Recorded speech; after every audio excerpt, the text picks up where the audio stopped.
दोस्तों, हमारे देश में टैलेंट की कोई कमी नहीं है और हमारे देश ने साइंस और टेक्नोलॉजी के फील्ड में कई सारे इन्वेंशंस करके हजार सालों से कई देशों को कंट्रीब्यूशन भी दिया है और हमारे देश का इतिहास प्राचीन और अद्भुत भी है। और क्या आप जानते हैं, हमारे ऋषि मुनियों ने कोरोना वायरस की भविष्यवाणी भी कई साल पहले ही कर दी थी, जब दुनिया की आधी आबादी खाना और पानी जुटाने में लगी थी। जैसे मैथ्स में आर्यभट्ट ने, एक्सपेरिमेंट में आइंस्टाइन ने और परशुराम जैसे महान व्यक्ति कुछ ऐसे प्राइम एग्जाम्पल्स हैं जिसे हमें इंडियन होने का पूरा गर्व होना चाहिए। आज की इस वीडियो में हम ऐसे मॉडर्न साइंटिस्ट के बारे में जानेंगे जिसने दुनिया की सोच बदलने में और सभी की जिंदगी को आसान बनाने में अपना पूरा योगदान दिया है। हेलो फ्रेंड्स, मैं हूं सौरभ और आप देख रहे हैं fact ethics. Without wasting any time, चलिए शुरू करते हैं आज की इस एपिसोड को। नंबर 1, होमी जहांगीर भाभा। 1909 में जन्मे होमी जहांगीर भाभा एक हेल्दी और फारसी परिवार में पैदा लिए थे और हमारे देश के महान फिजिसिस्ट थे जो टाटा इंस्टीट्यूट ऑफ फंडामेंटल यानी कि TIFR के फाउंडिंग डायरेक्टर थे और उनका क्वांटम थ्योरी में भी बहुत बड़ा योगदान रहा है। फॉरेन में एक अच्छा जॉब छोड़कर 1939 को सर CV रमन के under Indian institute of science में काम किया और कुछ दिन के बाद वो एटॉमिक एनर्जी ऑफ कमीशन का चेयरमैन बने, जिस कंपनी का काम था न्यूक्लियर रिएक्टर बना के बिजली पैदा करना।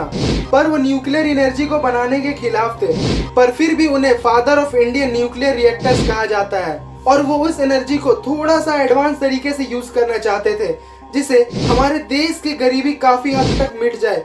पर इनका ये सपना अधूरा रह गया। एक प्लेन क्रैश में उनकी डेथ हो गई और कॉन्स्पिरेसी थ्योरी में कहा जाता है कि उनके डेथ के पीछे CIA का हाथ था और उनके डेथ के बाद मुंबई के एटॉमिक एनर्जी ऑफ एस्टेब्लिशमेंट को बदलकर भाभा एटॉमिक रिसर्च सेंटर रखा गया, यानी कि BARC रखा गया था। नंबर 2 पर है सर CV रमन, जो कि अपनी मेहनत के लिए जाने जाते हैं और होमियो जे भाभा के प्रति उनका पूरा योगदान रहा है।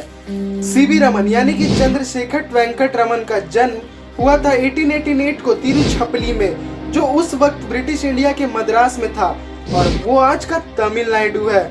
इनकी जिंदगी के साथ एक बहुत ही बड़ी फैक्ट जुड़ी हुई है।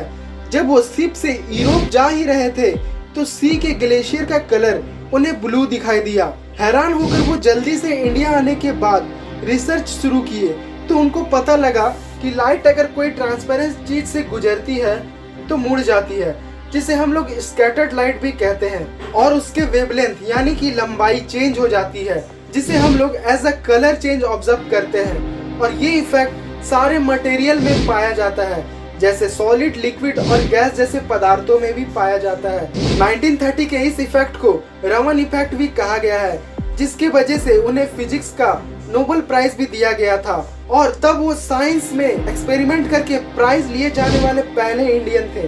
और पहले इंडियन ही नहीं, वो पहले एशियन भी थे। नंबर 3, आर्यभट्ट, जिन्हें फादर ऑफ मैथमेटिशियन भी बोला जाता है।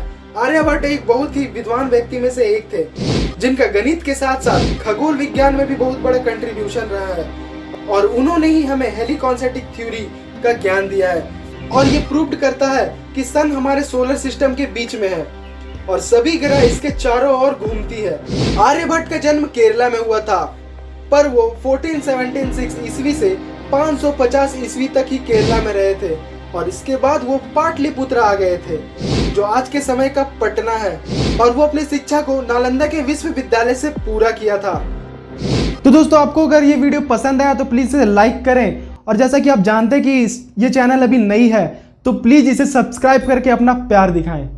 Thanks for watching.